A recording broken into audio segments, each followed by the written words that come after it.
सैनिकांच्या प्रती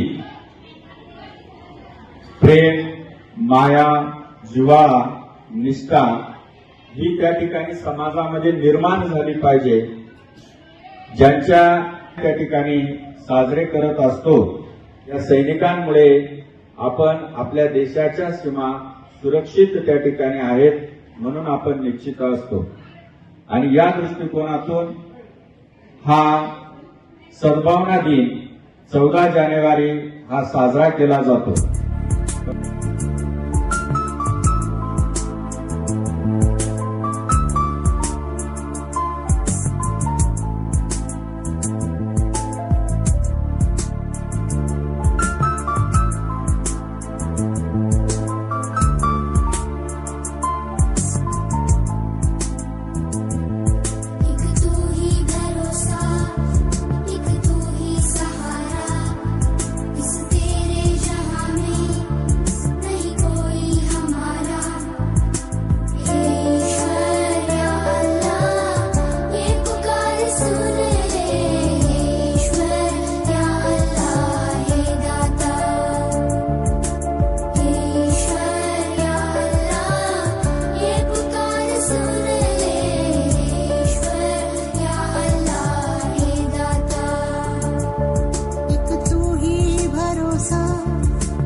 हमसे न दे